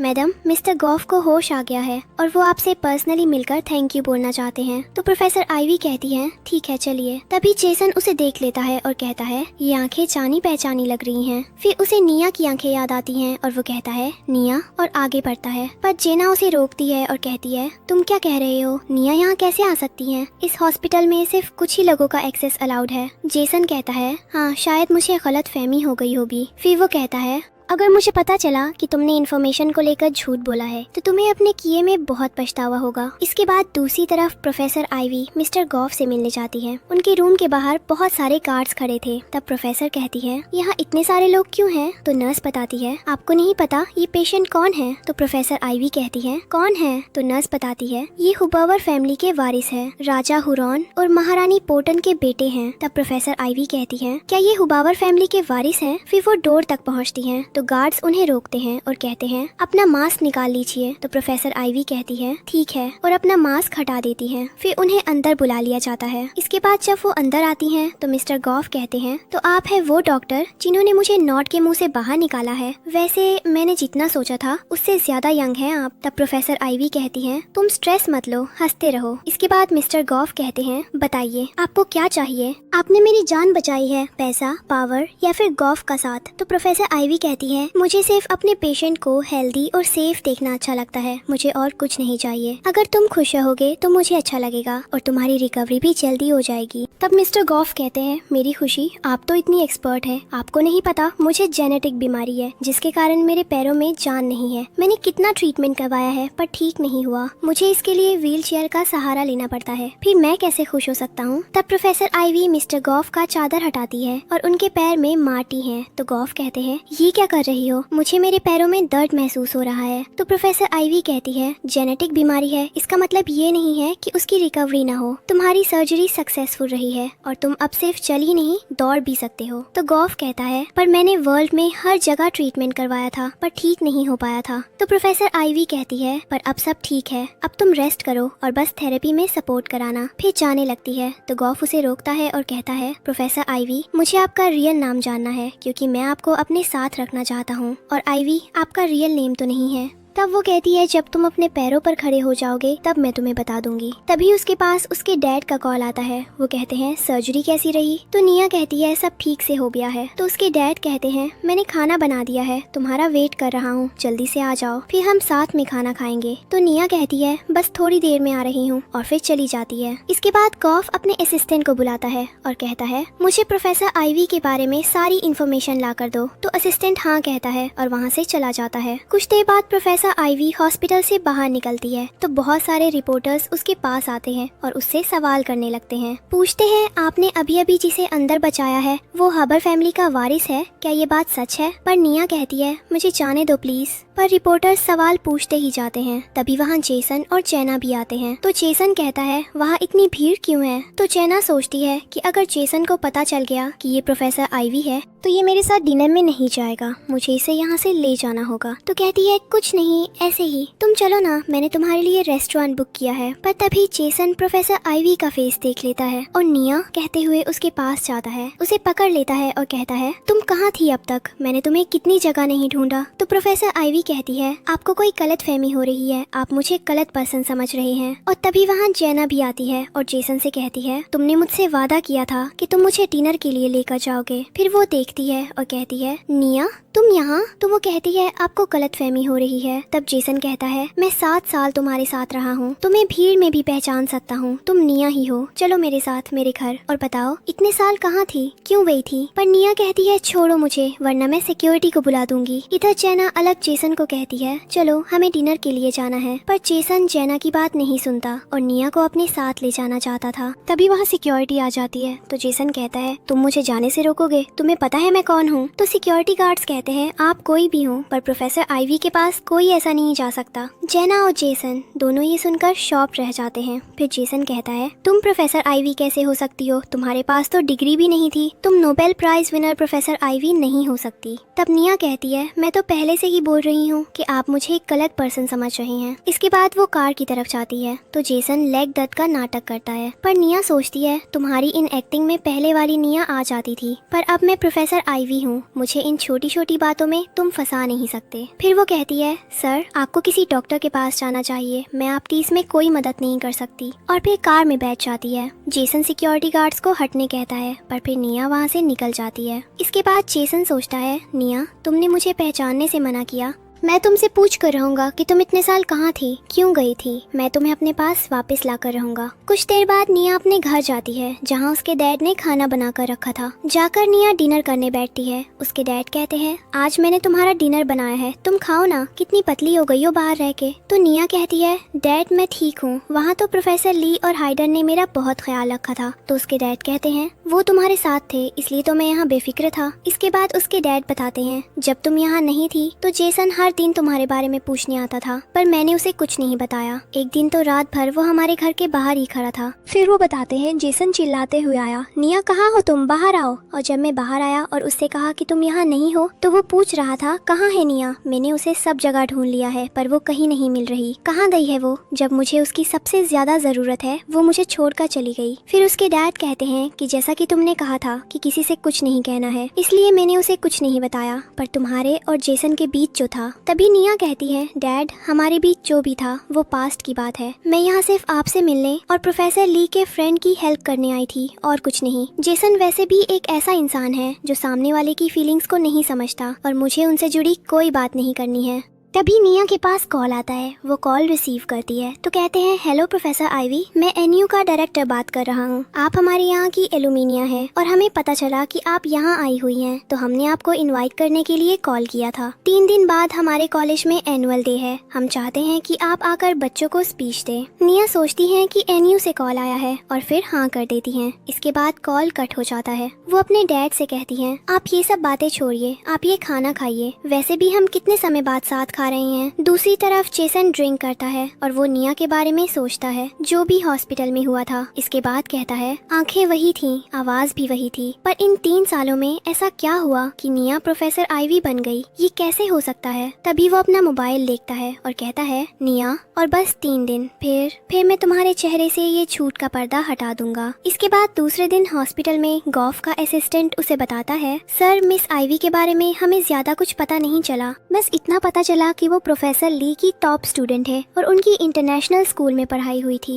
वो बहुत मिस्टीरियस है, यहाँ तक कि यहाँ आने से पहले का भी उनका कोई रिकॉर्ड नहीं है, उनके फैमिली बैकग्राउंड का भी पता नहीं है। तब गॉफ कहता है और खोजबीन करो। तभी वहाँ निया आ जाती है, उसे देखकर गॉफ कहता है प्रोफेसर आप बहुत जल्दी आ गई। तो निया कहती है ये मेरा काम है और मुझे तुम्हारी हार्ट बीट चेक करनी थी। तब गॉफ अपने शर्ट की बटन खोल देता है और निया चेकअप करती है। फिर वो उसका हाथ पकड़ लेती है और कहती है आपकी हार्ट बीट नॉर्मल है, है आप जल्दी रिकवर हो जाएंगे। तब गॉफ कहता है अपना मेरी जान बचाई है, मैं आपको रिवॉर्ड देना चाहता हूँ, आप मेरे साथ डिनर के लिए चलेंगी। तो निया कहती है ये मेरी जॉब थी और वैसे भी मैं अभी बहुत बिजी हूँ। 3 दिन बाद मेरे कॉलेज का एनुअल डे है जिसके लिए मुझे स्पीच रेडी करनी है। तब गॉफ कहता है ठीक है, 3 दिन बाद आपकी स्पीच के बाद हम डिनर के लिए चलेंगे। उस दिन मैं भी अपनी नई शुरुआत करूंगा, मेरी रिकवरी भी अच्छे से हो जाएगी, तब तक आप मना नहीं कर सकती। तब निया सोचती है डिनर करने ही तो जाना है, वैसे भी ये मेरे मेंटर के फ्रेंड है, और हाँ कर देती है, फिर वहाँ से चली जाती है।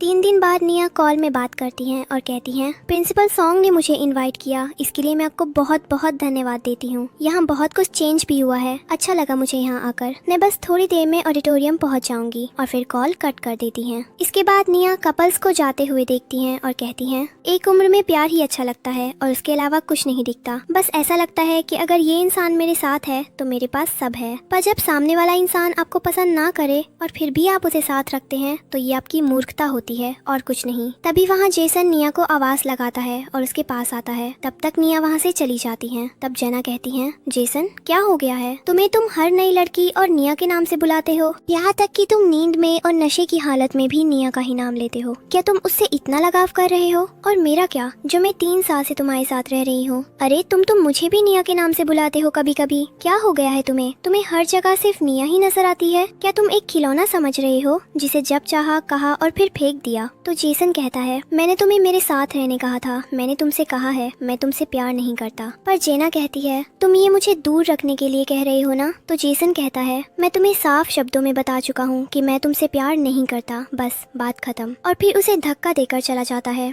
इसके बाद अंदर ऑडिटोरियम में निया अपनी स्पीच की तैयारी करती हैं। तब वहाँ के स्टूडेंट्स बात करते हैं मैंने सोचा नहीं था कि प्रोफेसर आइवी की स्पीच सुनने मिलेगी। तो दूसरा कहता है हमारी ये स्पीच किसी ग्लोबल कॉन्फ्रेंस से कम नहीं है। तभी वहाँ जेसन भी आकर बैठता है। इसके बाद निया अपनी स्पीच शुरू करती हैं। पहले वो खुद को सबको इंट्रोड्यूस कराती हैं, फिर कहती हैं आज हम मेडिसिन का बॉडी के सिस्टम में कैसे इफेक्ट पड़ता है ये देखेंगे। इधर जेसन उसे देखता है और कहता है तुम्हारे प्रेजेंटेशन देने का तरीका अब भी वही है, तुम निया ही हो। और फिर वहाँ से चला जाता है। कुछ ही देर में निया की प्रेजेंटेशन भी खत्म हो जाती है। इसके बाद डायरेक्टर उसे कहते हैं हमें अच्छा लगा कि तुम यहाँ आई और स्पीच दी। तो निया कहती है सर ये तो मेरी रिस्पॉन्सिबिलिटी थी। और फिर उसे गॉफ का कॉल आता है। वो कहता है तुम्हारी स्पीच हो गई? तो निया कहती है हाँ हो गई, बस मैं ड्रेस चेंज करके आ रही हूँ। दूसरी तरफ गॉफ भी रेडी होकर कार से निकलता है और कहता है एनयू ले चलो। असिस्टेंट कहता है सर आज आप बहुत खुश लग रहे हैं। तो गॉफ सोचता है कि प्रोफेसर आइवी आज मैं आपसे बात कर लूंगा। इसके बाद दूसरी तरफ निया चेंज करने जाती है। वहाँ जेसन आ जाता है। तो निया कहती है तुम यहाँ क्या कर रहे हो, कैसे अंदर आए हो? जेसन कहता है मैं भी तुमसे यही जानना चाहता हूँ कि तुम यहाँ क्या कर रही हो, 3 साल से तुम कहाँ थी? निया कहती है मैंने कहा ना तुम्हें कोई गलत फहमी हो रही है। जेसन कहता है मैं 2 साल तुम्हारे साथ रहा हूँ और तुम्हारी छोटी छोटी आदत जानता हूँ, कोई पागल होगा जो तुम्हें नहीं पहचान पाएगा। तब निया कहती है हाँ मैं हूँ निया,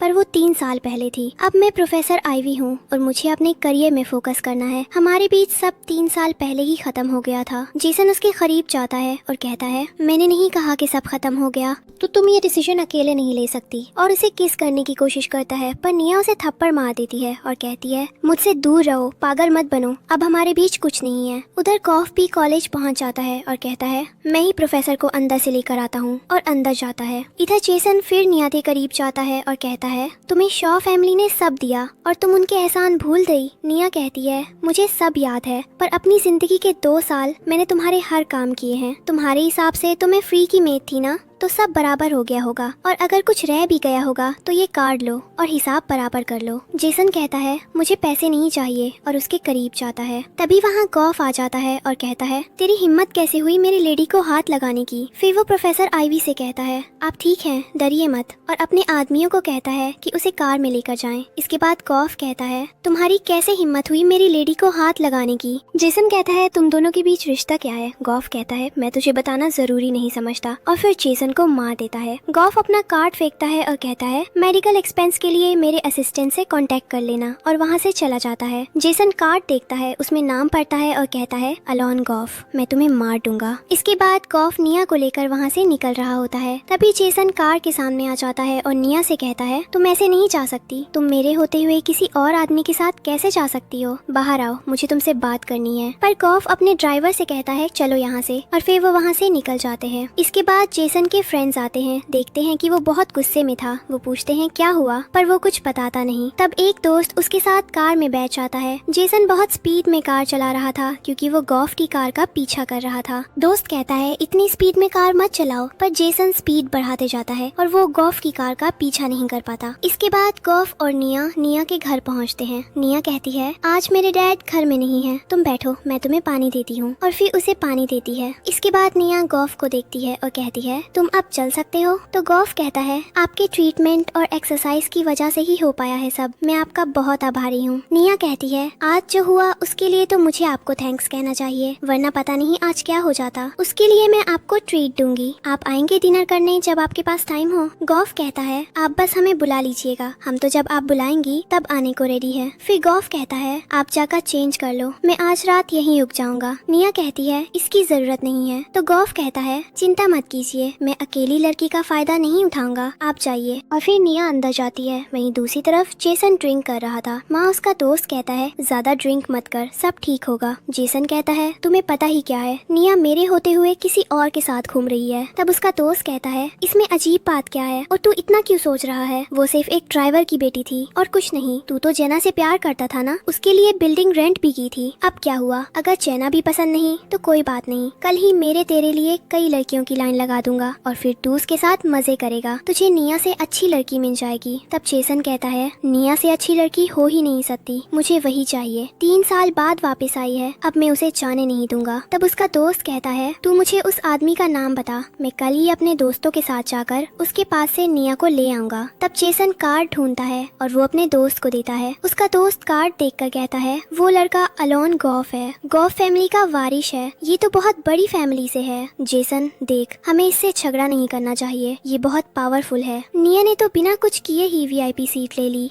फिर वो जेसन से कहता है जेन दे, तू उनको बीच में मत पड़। पर जेसन कहता है मैं निया को अपने पास वापस लाकर ही रहूंगा, चाहे जो हो जाए, और गॉफ की लाइफ को मैं नरक बना दूंगा। और फिर वो बार से बाहर जाता है। उसका दोस्त उसे रोकने उसके पीछे जाता है। इसके बाद दूसरे दिन गॉफ और निया डिनर के लिए जाते हैं। निया कहती है हम कहाँ जाएंगे डिनर के, बता दो। तो गॉफ कहता है मैंने पहले ही रेस्टोरेंट बुक कर दिया है। तब निया कहती है पर डिनर तो मैं करवाने वाली थी। तो गॉफ कहता है मेरे सामने एक लड़की पे करती है, मुझे अच्छा नहीं लगता। फिर वो दोनों जाते हैं। तभी रास्ते में निया गॉफ को कार रोकने कहती है और रोड साइड एक लेडी के पास जाती है और कहती है एक ओदेन दे दो। लेडी कहती है कितने का चाहिए, तो निया कहती है 10 पाउंड का। फिर वो लेडी निया की तरफ देखती है और कहती है निया तुम कब आई, मैंने सुना था तुम कहीं बाहर चली गई हो, मुझे तो लगा था तुम अब कभी वापस नहीं आओगी और मैं तुम्हें नहीं देख पाऊंगी। फिर वो उसे ओडन देती है और कहती है अगर कभी टाइम हो तो मिलने आना, मुझे तुमसे बात करनी है, और थोड़ा ज्यादा खाओ, कितनी पतली हो गई हो। फिर निया पीछे मुड़ती है तो उसके पीछे गॉफ था। वो कहती है तुम ट्राई करोगे इसे, पर फिर कहती है माफ करना मैं भूल गई थी।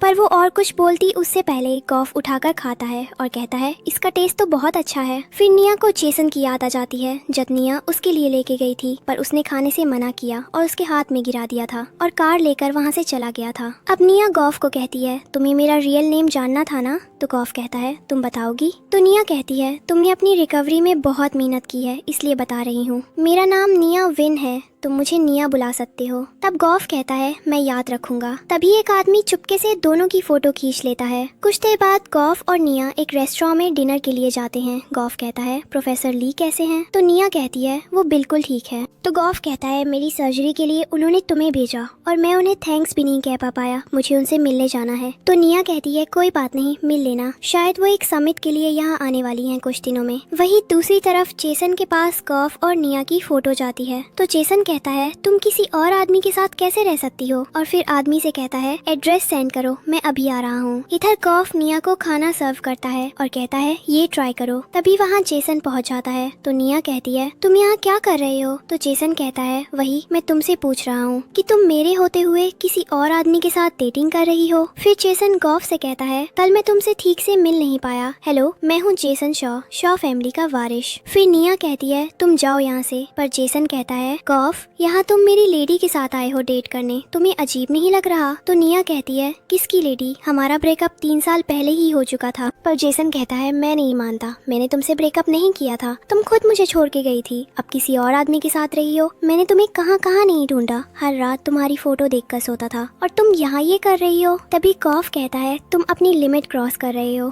तो जेसन कहता है, तुम हम दोनों के बीच में मत बोलो। फिर जेसन कहता है, ऐसा क्या दिया है उसने जो मैंने नहीं दिया, और तुम भूलो मत, तुमने मुझे कहा था कि तुम मुझसे प्यार करती हो। तब निया कहती है, हाँ मैंने कहा था कि मैं तुमसे प्यार करती हूँ, मैंने तुम्हें अपनी तरफ से पूरा प्यार दिया, पर तुमने क्या किया? जैना के वापस आते ही उसकी साइड ले ली, हमेशा मेरी इंसल्ट की, मेरे प्रोजेक्ट को तुमने जैना को दे दिया, उसने मुझे सीढ़ियों से धक्का दिया, पर तुमने उस समय भी उसकी बात का भरोसा किया। तब फिर गॉफ कहता है, तुम्हें लेडीज की रिस्पेक्ट करना नहीं आता। तो जेसन कहता है, तुम शांत रहो। फिर वो निया से कहता है, मैं जानता हूँ मुझसे गलती हुई थी, पर उस समय मैं सिर्फ 21 का था और मैंने जैना से बात करना भी छोड़ दिया है। अगर तुम कहोगी तो मैं उसे कभी देखूंगा भी नहीं, बस तुम वापस आ जाओ। तब निया कहती है, मैं तुमसे प्यार करती थी, पर अब मैं तुमसे कभी प्यार नहीं कर सकती, और जाने लगती है। तब जेसन कहता है, तुम जाओ, तुम मेरे ये हैंड बैंड ले लो, तुम इसे जब 3 साल पहले छोड़ के गई थी, मैंने इसे अपने पास रखा तुम्हारी याद के तौर पर। तो निया कहती है, 3 साल पहले मैंने जो पीछे छोड़ा था वो मेरे लिए सिर्फ कचरा था, और वहाँ से चली जाती है। इसके बाद गॉफ और निया साथ में आते हैं। गॉफ निया से कहता है, मुझे माफ कर दो, मेरी वजह से ये सब हो गया। तो निया कहती है, इसमें तुम्हारी कोई गलती नहीं है। फिर गॉफ कहता है,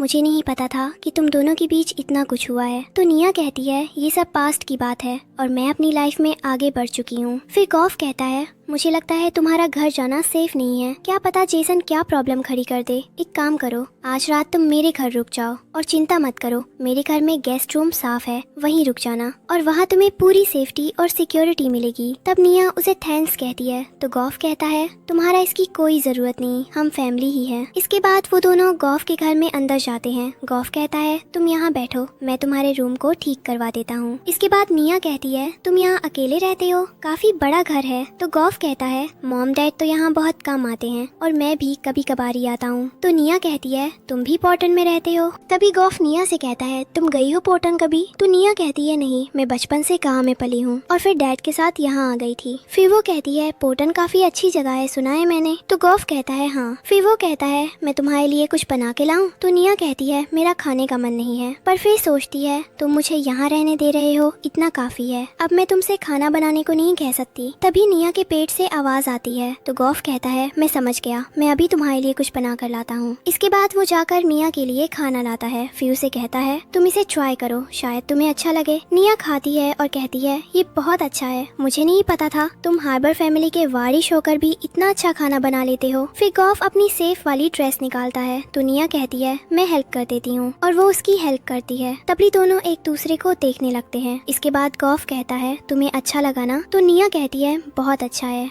फिर निया खाती है और गॉफ कहता है, मैं थोड़ी न्यूज देख लेता हूँ। तब वो लैपटॉप ओपन करता है और उसमें देखते हैं कि जेसन कॉन्फ्रेंस में था। जेसन ने एक कॉन्फ्रेंस मीटिंग बुलाई थी और मीडिया वालों के सामने कहता है, मैं आज आप सबके सामने 3 साल पहले किया एक गुनाह कबूल करना चाहता हूँ। मैंने 3 साल पहले शॉ फैमिली की पहचान का इस्तेमाल करके अपनी एक फ्रेंड जैना को निया का प्रोजेक्ट दिया था और उसके बारे में सबसे झूठ कहा था। मैं अपनी गलती मानता हूँ और इसके लिए जो भी सजा मिलेगी उसके लिए भी तैयार हूँ। तभी वहाँ वॉरेन आती है और कहती है, तुम ये क्या बोल रहे हो, चलो मेरे साथ। पर जेसन कहता है, मॉम अभी मेरी बात पूरी नहीं हुई है। लेकिन वॉरेन उसे अपने साथ ले जाती है और कहती है, तुम ये क्या कर रहे हो, पूरे सिटी में हमारे शॉ फैमिली की इंसल्ट करा रहे हो। मैंने तुमसे प्रोफेसर आइवी को ढूंढने को कहा था और तुम निया को लेकर बैठे हो। आज तुम्हारी वजह से हमारी रेपुटेशन खराब हो जाएगी। तब जेसन कहता है, मॉम निया ही आइवी है। उसकी मॉम कहती है, ये कैसे हो सकता है। फिर जेसन कहता है, मॉम मुझे निया से माफी मांगनी है, तभी वो हमारी कंपनी में हेल्प कर सकती है और मुझे उसके पास जाकर माफी मांगनी होगी। और वो वहाँ से चला जाता है। इधर गॉफ कहता है, अब क्या करोगी, ऐसे तो शॉ होल्डिंग के शेयर्स गिर जाएंगे। तो निया कहती है, ये सब जेसन ने किया है, इसमें मेरी कोई गलती नहीं है। तो गॉफ कहता है, तुम सही कह रही हो, तुम जाकर रेस्ट करो, तुम्हारा रूम तैयार हो गया है।